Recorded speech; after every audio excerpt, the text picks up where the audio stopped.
Hale. Bob, maybe you could talk a little bit about how the snow on Mount Belvedere affected mortar fire and how it might have saved your lives. Oh yes, that was interesting. We were fighting our way up through this deep spring snow, you might say, and actually cursing it because it was holding us back. Then the Germans started dropping some mortars on us.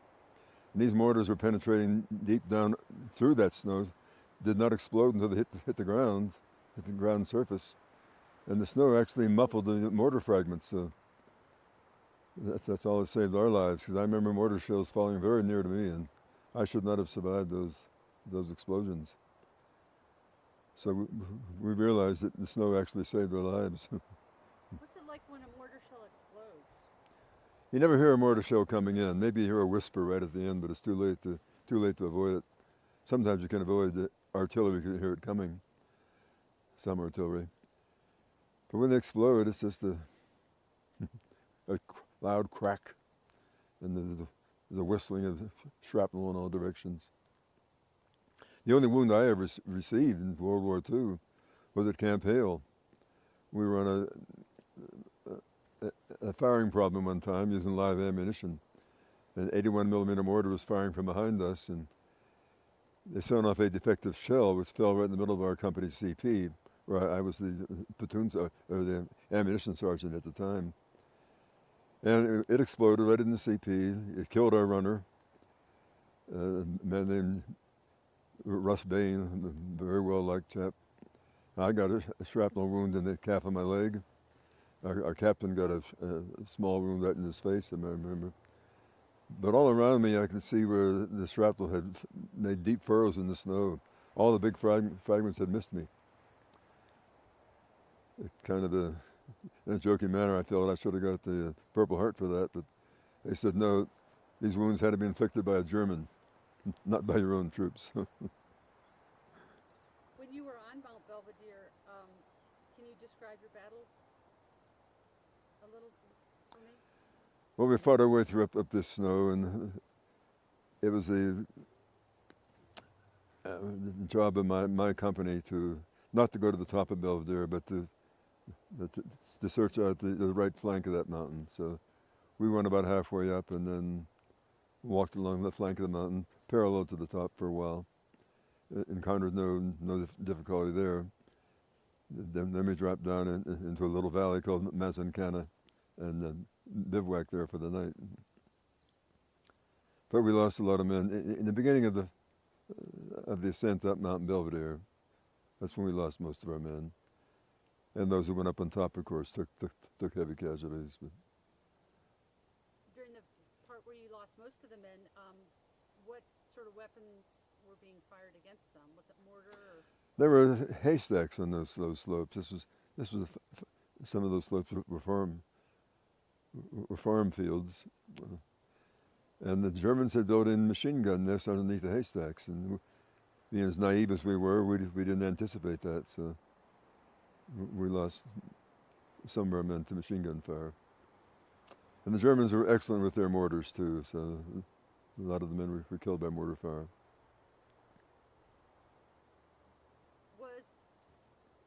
Were the Germans on top of Mount Belvedere demoralized at losing Mount Belvedere?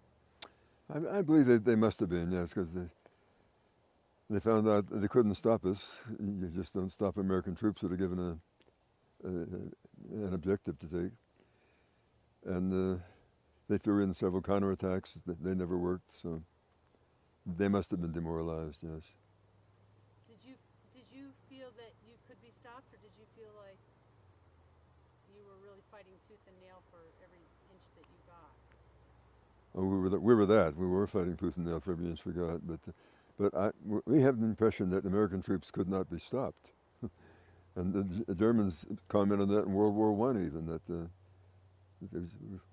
Americans are just so confident that they're going to take an objective that they usually do it. Can you describe the bomb that was dropped from the P-47s that injured Lieutenant Johnson? Oh yes, we had that support from these marvelous P-47 fighter aircraft. And I guess the pilot just misjudged a bit, and one of the bombs fell short.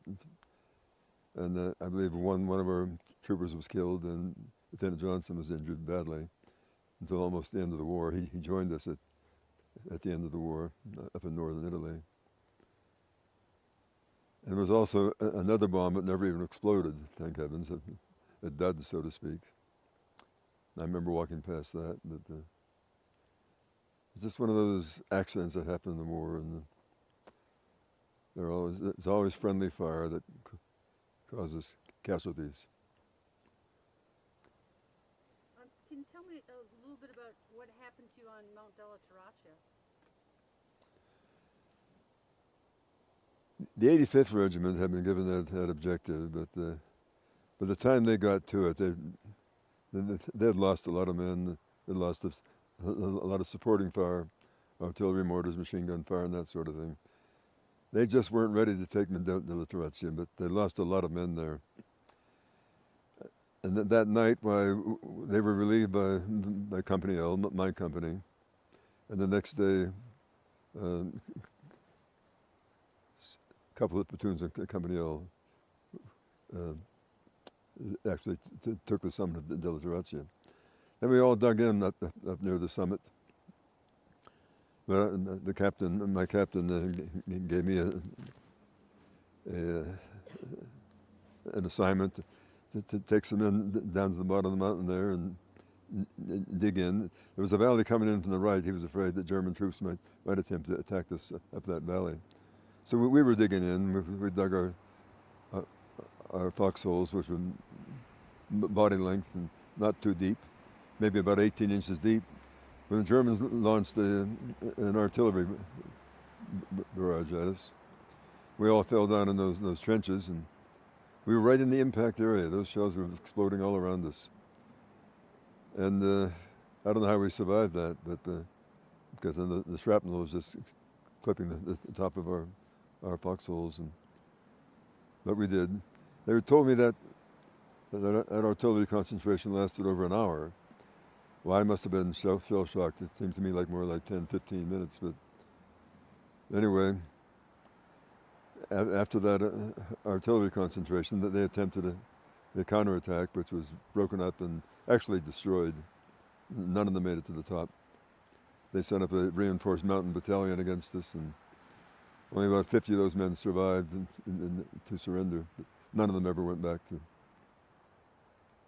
So the Germans didn't launch many counterattacks after that. But after that was over, I was called back up near the top of Mount Della Terraccia to take over my foxhole again.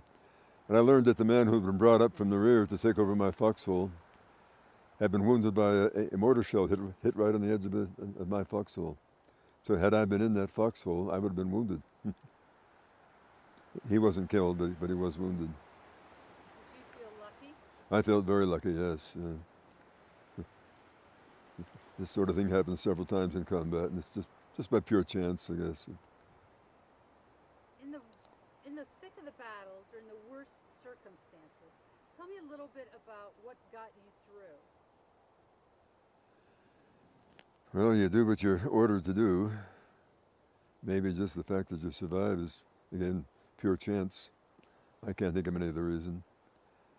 But you just keep going, keep firing, and you try to do it fast to overwhelm the enemy. Usually they surrender, and at least the German troops would, when they see it's hopeless. But American infantrymen have the confidence to really know they're going to take the objective, regardless of the cost. Did you have the feeling that the Germans were anxious to surrender? I thought in Italy they were. They'd been on a long campaign, and they seemed to me to give up pretty easily, although they fought very hard too. But I was told that when they did surrender, they seemed happy to do so. They often had SS men backing them up, and if they would attempt to surrender, the SS would shoot them So we had to watch out for these SSIs and SS and get rid of them whenever possible. Then the Germans were happy to surrender. They wanted to go home. And I think they were told that, or were learning that they were losing the war. Did you feel a certain amount of sympathy? They just wanted to go home? We treated them very nicely, I think, and I remember we talked to a bunch of them one time, and they seemed just like us, men who'd been drafted. They didn't seem to want to be there, but I guess it depends what the unit was, you know. If it was an SS unit, well, they were different. How did you deal with SS units? We didn't encounter too many of them, fortunately, but when we did, well, we were pretty severe with them, I would say. How were they different? They were fanatical. They were fanatical. They were Hitler's special troops, his guard, and they were trained differently than the other German troops were, I believe. But just fanatical, I have to say. Like, in what way did they seem fanatical? Well, they'd often fight to the death for one thing, and they made sure that all the regular army fighting under them would also fight to the death, if possible. They considered themselves superior. So the SS were fanatical and they would fight to the death? Yes. Now, we never encountered any pure SS units, I remember. Just a few SS officers in charge of regular German troops. Tell me a little bit about the liberation of Verona. We came into Verona from the south. Once we, 10th Mountain Division, took our sector of mountains in the Apennines, we flowed down off those mountains into the Po Valley, and then from then on, we were moving fast, very fast. We wanted to cut off all the German troops in Italy before they retreated into the mountains. Well, we were the first to cross the Po River, of course, and the first of all the troops in Italy, the Allied troops to cross. Then the first major city ahead of us was the city of Verona. As I mentioned, we came in from the south as the Germans were leaving from the north. There were tremendous explosions up there. I guess they were exploding their ammunition dumps. And then the people started coming out of their houses. It was just incredible. It's the first time I've seen an oppressed people. It's so emotional. But the mayor of Verona thought the war was over. He convinced us of that for a while, but turned out only his war was over. Ours was still going on. Why was it important to stop the Germans at Lake Garda? Lake Garda, one of those beautiful Finger Lakes, like Lake Como, Lake Garda. I forget what the other ones are, but I'm going to have you go like this to your hair. All right, perfect. Thanks. Okay. Lake Garda was one of those beautiful Finger Lakes. There was Lake Como, Lake Garda. I forget what the others are, but it was one of the major accesses, one of the major passes into the high Alps. And it's important for us to get to the head of Lake Garda. That cut off two major road arteries through which other German troops in Italy had access to the high mountains there. And we did that at the town of Torboli in Riva, at the head of Lake Garda. Once we conquered those two towns and cut off those two roads, all the rest of the Germans to the south of us had no means of escape, through our sector at least. What problems did the 10th encounter there? At Lake Garda, we were attacking up a road on the eastern side of Lake Garda through a series of tunnels. The Germans had dynamited a lot of those tunnels. They had set demolition charges to catch us, and In some cases, we had to get into these army ducks, which are amphibious vehicles that took us around the tunnels. In the last tunnel, our men were caught unawares.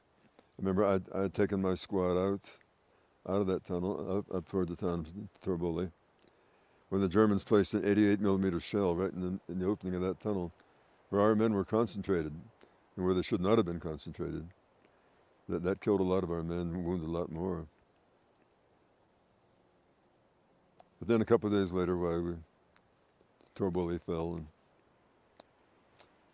and on May 2nd, the Germans agreed to an armistice. Almost a week before the war ended up in northern Europe. Yeah. How did you feel at the news of the armistice? About the news? Yeah. Of the armistice? We couldn't believe it. We couldn't believe it. And it took a while for it to sink in.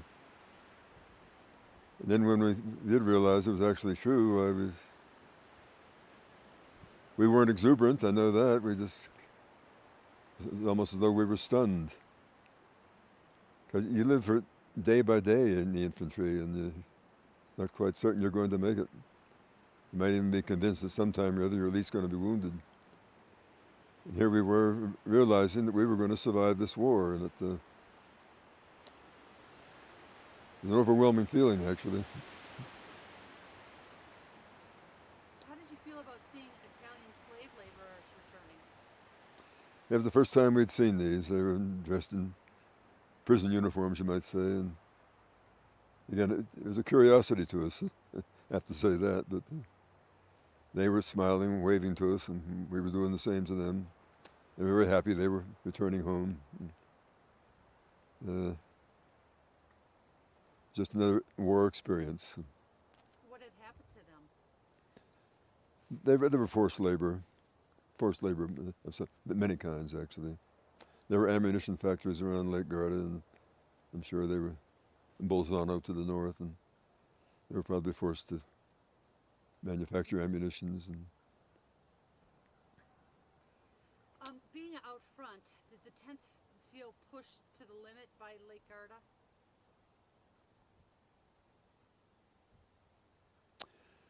We didn't know what was happening around Lake Garda. Mussolini had a villa over on the western side of Lake Garda. There's a very good possibility that he heard the 10th Mountain Division was coming, that he fled to Lake Garda, because he got out just ahead of us. And of course, he was captured by the partisans soon after that. So we might have had our approach to Lake Garda might have been a factor in his death. It's very interesting to speculate on. But was your question? Did you feel pushed to the limit because you were so far out in front of support? No, we knew that the others were back there somewhere. We were just moving as fast as we could. We didn't think we were being pushed by any other division or anything like that. We wondered where they were. We didn't know until after the war was over where all the other infantry divisions were disposed. But we had the best divisional commander I think any infantry division could have. George P. Hayes was terrific. He was a fighting general, and he pushed us to the limit. In what way was he the fighting general? Why was he called that? I know he was rather miffed at times that he was being held back by his superiors. That was especially true up in the Apennines. After we'd taken Riva Ridge and Belvedere, Gorgolesco, della Terrazia, we moved out from there. We were moving fast, and the Germans were falling fast. And he was ordered by General Truscott to stop. And George Hayes didn't want to stop, but he did. And that gave the Germans ahead of us time to rearm, reorganize, and it cost us some casualties. And Hayes knew this. He was a Medal of Honor winner from World War I, and he had been assistant divisional commander of the 2nd Division in D-Day. He was a fighting general. And he knew when troops should be kept moving, when they could take a rest and when they couldn't. Was it your to the Garda action? It was signed on April 28th, and the armistice didn't happen until May 2nd. A lot of good men could have been saved if the war had ended right then. And I'm not quite sure why it didn't. Why it didn't end on the 28th. Can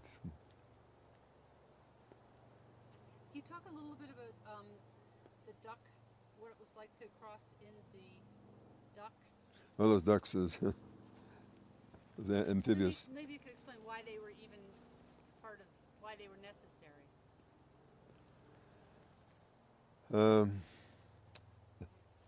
The duck played a big part in the war, especially in the D-Day invasion. We didn't see them in Italy until we got up to Lake Garda, I think. I think we'd already crossed the Po River before the ducks came there. So we didn't really make use of them until we got to Lake Garda. And it was necessary, pretty much necessary there for us to bypass some of these tunnels that the Germans had mined and so forth. And they were one of the best vehicles to come out of World War II. What was your understanding of the duck disaster? On Lake Garda? Mm-hmm. I understand one of them was overloaded too badly. Mm-hmm. And I think the officer in charge had been told that he was overloading it, but he was anxious to get as many men as possible around this one tunnel. And it went down. Extremely cold water. Men didn't have a chance. Very heavily loaded down with ammunition and weapons, packs. What was your duck crossing like? What? What was your duck crossing like? Oh, we didn't have any problem. We were able to take a duck ride around this one tunnel. Then we went ashore after that, and from then on we operated from the side of the mountain. If a tunnel was being held up, we climbed up around the mountain above it and came down behind. And that was a better operation, I thought, than being out there in the duck. Because the Germans had 88 artillery at the head of the lake, and they could easily pick those ducks off. Could you explain how accurate and devastating 88 fire could be? The 88 artillery piece was the finest artillery piece to come out of World War II. It was extremely flat trajectory, very high rate of fire, flat trajectory. It was a deadly weapon. We didn't have anything like it until late in the war. Our 90 millimeters were similar, but Germans had excellent armory. What's it like when an 88 fires?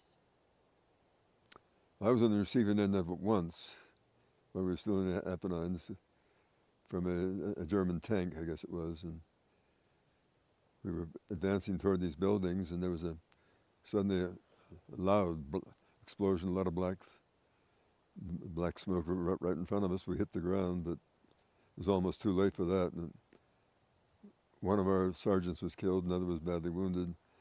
I thought I had escaped it, but later on in the day when I took off my helmet, I found a very deep impression right in the middle of my steel helmet.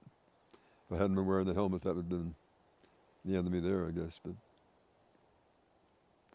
not one of those lucky chance things. Were they accurate? Very accurate. Extremely accurate, yes. Devastating? Devastating. Can you talk about what happened at Tunnel 5, Tunnel of the Dead, and what it was like for you to go through it? Tunnel 5, that was the last of the tunnels on the east side of the Lake Garda. My platoon had moved through it, I know, and we had moved out of it. Maybe all of L Company had moved out of it. And I was dug in halfway to the town of Torboli with my men. When I heard this loud explosion behind me, I looked back and I saw this smoke right at the entrance to that upper entrance to that tunnel. And I didn't learn until afterwards, although I had seen our men gathered around that entrance. I wondered about it at the time because I knew there was an 88 up there on the hill right above Torboli. And that's where the shot came from. And they were able to place it with great accuracy right in that tunnel mouth. Forget how many men we lost there, but quite a few, and quite a few wounded. But it was foolishness on our part, I think, to concentrate those men in plain sight at the entrance to that tunnel. Now that was Tunnel 6. Well, okay. Right. How about Tunnel 5, Tunnel of the Dead? Oh, that Tunnel of the Dead, yes. Yeah, that was something different. I remember going through that. Never forget that. The Germans had been mining in that tunnel. As I understand it, they had told one of their young soldiers to set these mines or something like that to go off at a certain time. I'm not quite sure about this, but anyway, it went off prematurely just as the Germans themselves were retreating back through that tunnel. And I forget what kind of a gun they were pushing, but it was kind of an anti-tank gun. And all those mines went off, and all the ammunition in that gun they were pushing went off, and all those men were killed. We went through there; they were lying there, they were blown apart. Their uniforms were smoking still. And it was a Tunnel of the Dead, all right, but it's all German dead. Frankly, if it hadn't been them, it would have been us. But all the mines went off prematurely before they expected it. It was the worst carnage I saw during the war, I think. How much time had passed since it went off before you got to it? Couldn't have been much more than an hour, I don't think, but I don't really know. During the battle for Torbally, where Darby was so important, can you tell me a little bit about Darby? Was the 10th proud of him? The 10th felt very honored that William Darby wanted to join the 10th Mountain Division. As I understood it, he had been back in the States, and he wanted to be back into combat, back in Italy. When he was offered a choice of what divisions he'd like to fight with, he chose the 10th Mountain Division immediately. So we felt honored to have him join our outfit. When we got to Lake Garda, he took one of the ducks across the lake to Mussolini's villa and liberated that. Then it was up in Torbally when the war was practically over, you might say. He was standing there in the streets with one of our master sergeants. And I don't know if it was a lucky shot or what, but a German artillery shell fell very close and killed him and the master sergeant. We felt a great loss, frankly. I'm going to have you go like this. Tell me a little bit about how the 10th played a role in ending the war in Italy and in Europe. Certainly in Italy, it played a major function in ending the war. Whether or not we were responsible for it ending in Northern Europe, I'm not sure. But if they heard that the troops in Italy, their troops in Italy had surrendered, it may very well have played a part. I know Hitler was very, very angry that the troops in Italy had entered into this armistice. But he was about finished anyway. But it's just a little bit, maybe a little bit of ego on our part to think we had anything to do with the war ending in Northern Europe, but then maybe not, who knows. What was your analysis of how the 10th fought? Oh, the 10th fought brilliantly, under George Hayes' direction, of course. And after the war, the commanding general, German general in Italy, complimented on how he'd fought his troops. George Hayes had experience in 2 wars. How did the 10th's presence up on the Yugoslavian border change the balance of what happened there? Yes, the war had ended, of course. We had been sent up to the junction of the Swiss, Austrian, Italian borders first, and spent about a week or so up there. Then they pulled us back down to Brescia, I believe, for a bivouac area. Then suddenly we were alerted to go over to the eastern corner of Italy, near the Yugoslav border, told that Marshal Tito had designs upon some of that area over there that belonged to Italy. So we were sent up high into the Julian Alps to contend with his troops up there.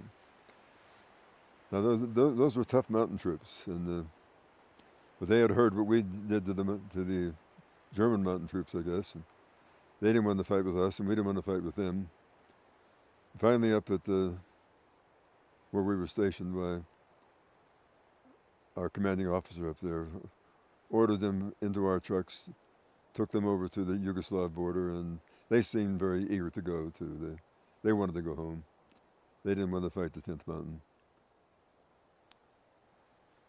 So after we left there, I think that boundary between Italy and Yugoslavia was still in contention, but we didn't hear much about what happened after that. But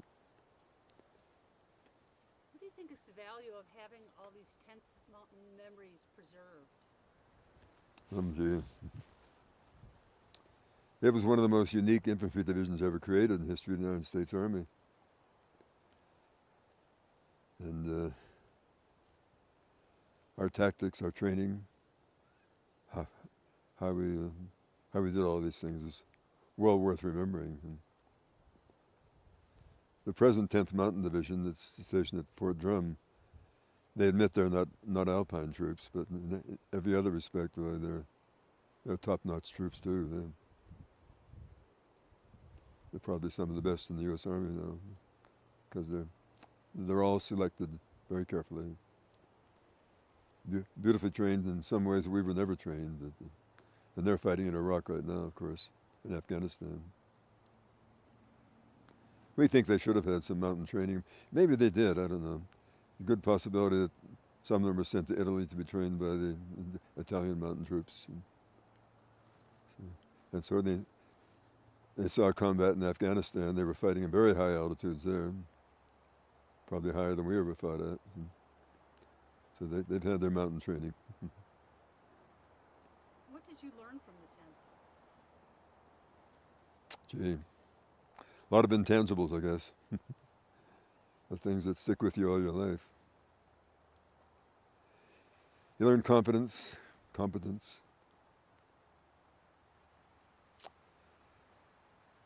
You feel you're capable of taking on almost any problem, any type of training. You just develop a very high feeling of confidence in yourself, in your capabilities.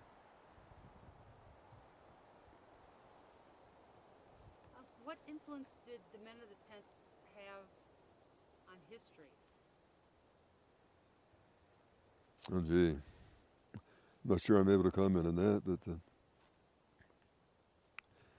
we were certainly an inspiration to the new 10th. That's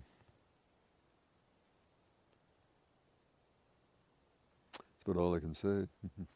How much influence do you think the men of the 10th had on you personally in your post-war life? Well, I come back and re-entered college, finished my bachelor's degree, and went on immediately to complete a master's degree.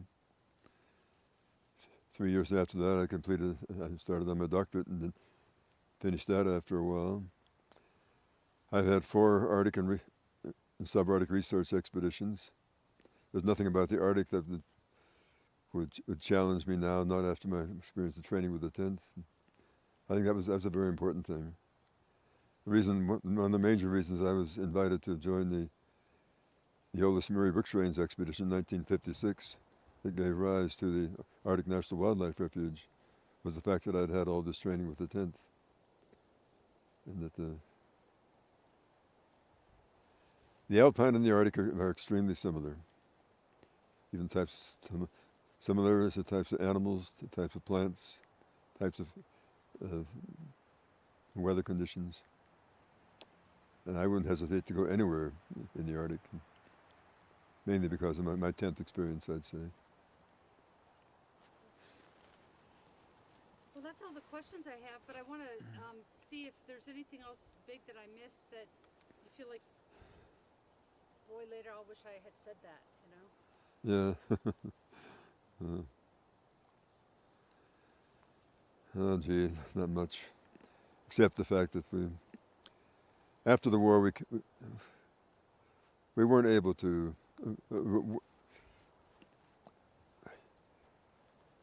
we didn't want the tent to be broken up. When we came back and the tent was deactivated, it gave us a very bad feeling to say goodbye to all our buddies, And so then they got the brilliant idea of forming this 10th Mountain Division Association and have reunions every so often, about every 3 or 4 years, something like that. And that's been great. We never really lost contact with the men we liked so much. And even today, 2004, we just had a big reunion down in Texas. One coming up in 2007 down in Denver. That might be the last one, but there's going to be a lot of us there. We've lost a lot of men since then, of course. We're losing quite a few every year. But a lot of the men in the tent are still skiing, still snowshoeing like me. And we still love mountains. The mountains keep us young.